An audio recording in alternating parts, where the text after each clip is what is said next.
आपण पाहत आहात मेट्रो सिटी लाईव्ह। देशभरामधल्या अलीकडच्या काही घटना आपण पाहिल्या असतील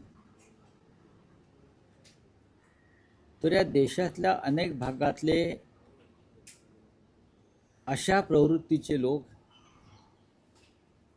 जे राष्ट्रीय स्वयंसेवक संघाशी संबंधित आहेत, बहुसंख्य लोक यातले, त्यांना आपल्या पक्षात घेऊन प्रतिष्ठा द्यायची,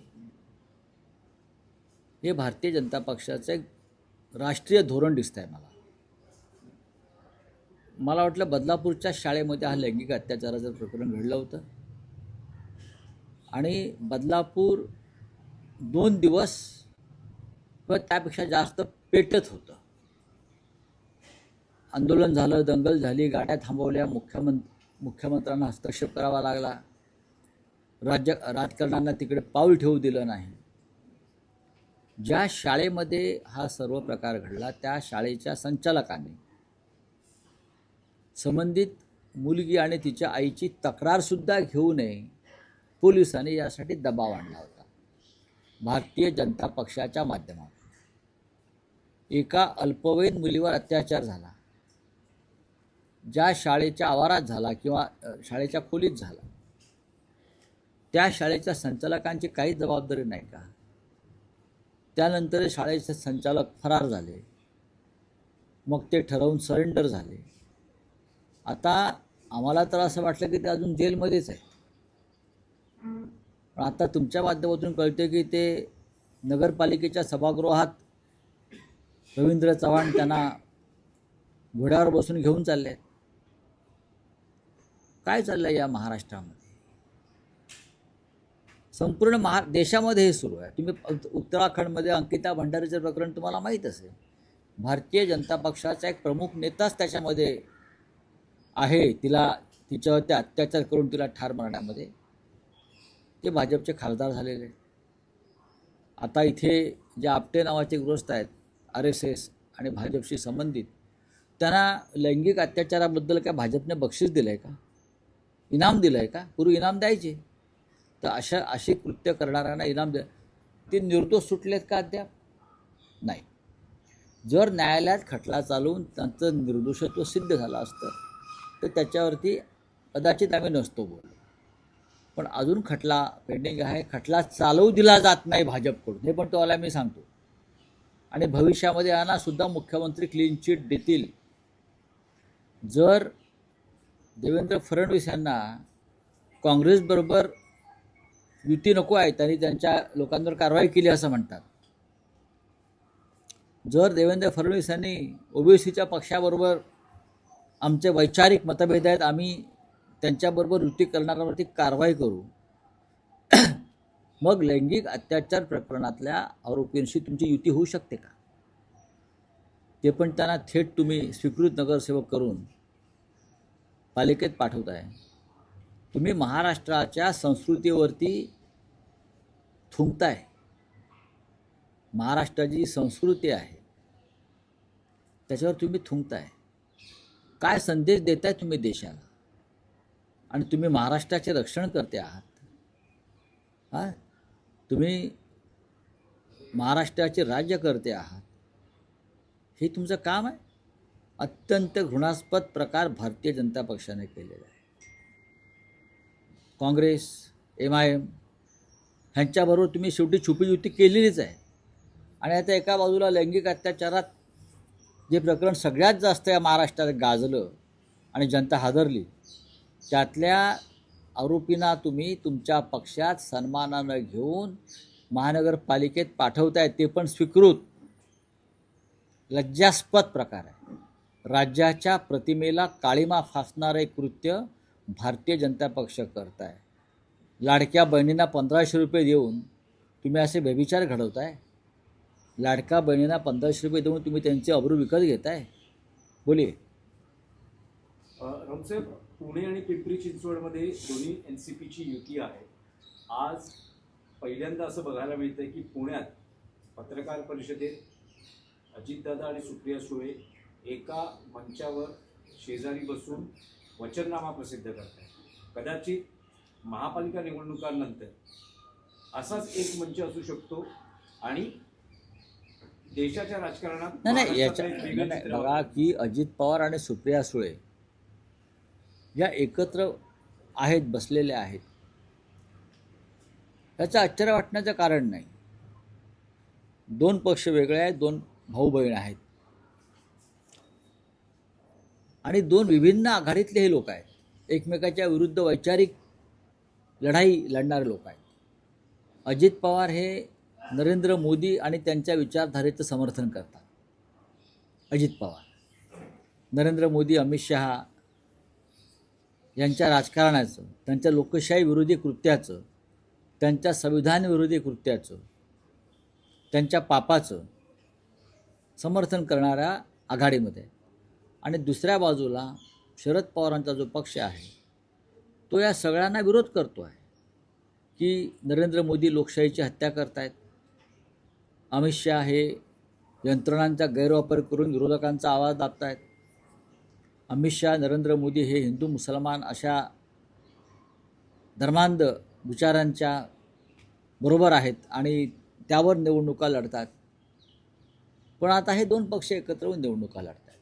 याच्यावरती भारतीय जनता पक्षानं उत्तर दिलं पाहिजे. मी सुप्रिया सुळे यांना प्रश्न विचारणार नाही. आमच्यासाठी अजित पवार भारतीय जनता पक्षाच्या विरोधात जाऊन इथे आलेले आहेत आणि निवडणूक लढतात हे महत्त्वाचं आहे.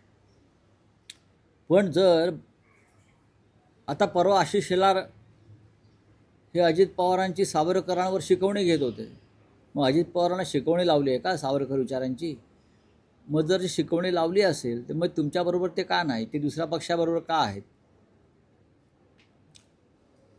पण महाराष्ट्राच्या राजकारणामध्ये जो गोंधळ झाला आहे, एक डबकं झालेलं आहे आणि त्या डबक्यामध्ये बेडूक डराव करत बसले आहेत. त्यांना कोणत्या विचार नाही.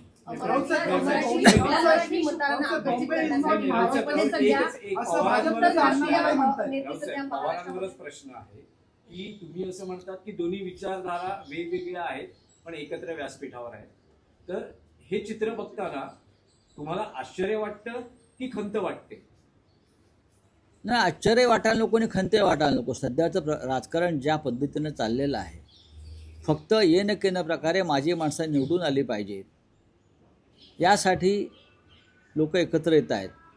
जर अमरनाथमध्ये काँग्रेसचे 12 नगरसेवक भाजपात विलीन होतात किंवा परभणीमध्ये शिंदे गट, ओबीसी गट एकत्र येतात, तर कोणती विचारधारा राहिली महाराष्ट्रामध्ये? विचारधारा फक्त व्यासपीठावर बोलण्यासाठी आहे, बाकी काही नाही, आणि मुलाखती देण्यासाठी आहे. Bombay is not Maharashtra city असं वादग्रस्त विधान भाजपचे नेते अण्णामलाई यांनी केले. याच्यावरती एकनाथ शिंदे यांच्या पक्षाचं काय म्हणणं आहे, जे स्वतःला शिवसेना वगैरे समजतात, आणि महाराष्ट्राचे मुख्यमंत्री देवेंद्र फडणवीस जे म्हणतात की सूर्यचंद्र असेपर्यंत मी मुंबईला महाराष्ट्रापासून वेगळं होऊ देणार नाही. बरं का, गर्जना चांगली आहे, पण तुमच्या पक्षाचेच पुढारी इथे येऊन मुंबई महाराष्ट्राची नाही असं म्हणतात. त्याच्यावर त्याने उत्तर दिलं पाहिजे. एकनाथ शिंदेनं उत्तर दिलं पाहिजे, त्यांच्या लोकांनी उत्तर दिलं पाहिजे. मुंबई महाराष्ट्राची नाही असं तुमचे स्टार प्रचारक सांगतायत. हा जो कोणी अण्णा फडणा झन्ना मलाही आहे, बरं का, हा विचार भाजपचा आहे का? तो भाजपचा नेता आहे. नेता असेल तर तुम्ही त्याच्या विरुद्ध, या अण्णामलाई विरुद्ध इथे गुन्हा दाखल केला पाहिजे, महाराष्ट्रद्रोहाचा. महाराष्ट्राच्या राजधानीविषयी तो असं कसं का वक्तव्य करू शकतो? 106 मराठी हुतात्म्यांचा अपमान भाजपच्या अण्णामलाईनं केला असेल तर महाराष्ट्राच्या मुख्यमंत्र्यानं त्याच्यावर गुन्हा दाखल करून त्याला ताबडतोब अटक केली पाहिजे. त्याला मुंबईच्या बाहेर जाऊ देता कामा नये. कोणी लुंग्या सुंग्या येईल आणि मुंबई महाराष्ट्रावर अशा प्रकारे जाऊन आमच्या तोंडावरती चप्पल मारून जाईल. कुठे आहे तुमचा स्वाभिमानी बाणा? हे धनुष्यबाण ज्यांनी घेऊन चोरला आहे किंवा जे शिवसेना म्हणून मिरवत आहेत, का त्यांच्या तोंडामध्ये आता गोळा बसलेला आहे कापडाचा? एवढे लाचार की तुमच्या थोबाडात मारून गेला तो अण्णामलाई सरकारच्या. आमचं आम्ही बघू, आम्हाला काय करायचं ते. हा कृपाशंकर बोलतो, मुंबईचा महापौर उत्तर भारतीय, अण्णामलाई सारखा माणूस येऊन सांगतो की मुंबई महाराष्ट्राचीच नाही. हां, देवेंद्रजीने याच्यावरती उत्तर द्यायला पाहिजे. रश्मी शुक्लाने 5 दिवसापूर्वी एक अहवाल सादर केला होता. मीरा भाईंदरच्या प्रकरणामध्ये देवेंद्र फडणवीस आणि शिंदे यांना गोवण्याचा प्रयत्न केल्याचा अहवाल त्यांनी सादर केला होता आणि त्यांनी संजय पांडे यांनी हा म्हणजे दबाव आणला होता. तुमच्या माहितीसाठी सांगतो, रश्मी शुक्ला या राष्ट्रीय स्वयंसेवक संघाच्या कार्यकर्त्या आहेत.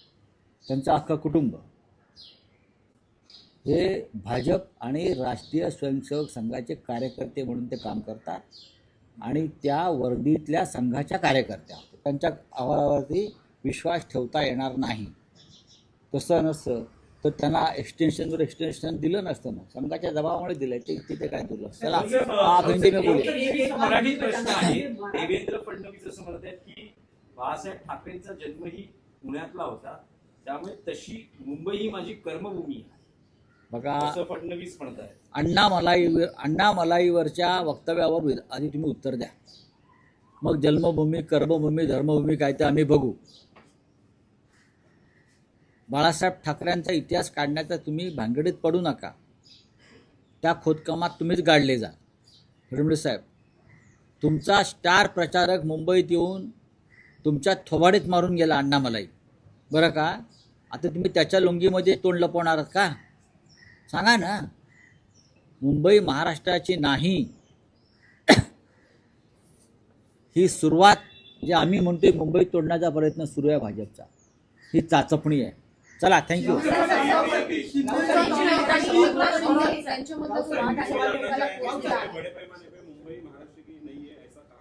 एक अन्नामलाई आया है, कहाँ से? तमिलनाडु से. मुंबई में स्टार प्रचार है क्या बीजेपी का? हाँ, स्टार प्रचार है क्या बीजेपी का? वो मुंबई में आकर कहता है कि मुंबई महाराष्ट्र की नहीं है और राज्य के मुख्यमंत्री अब तक उसके ऊपर जवाब नहीं दे पा रहे. डिप्यूटी सीएम एकनाथ शिंदे भी चुप बैठे हैं. जो अपने आप को शिवसेना और धनुष्यबाण लेकर घूम रहे हैं ना, शिवसेना शिवसेना, अगर उनके पास असली शिवसेना होती तो अब तक अण्णामलाई की लुंगी छूट जाती मुंबई में. जवाब दीजिए फडणवीस और शिंदे कि आपका पार्टी का एक स्टार प्रचारक यहाँ आता है, नेता आता है और आपके मुंह पर थूक कर जाता है. वो बोल रहा है कि मुंबई महाराष्ट्र की नहीं है, तो किसकी है भाई?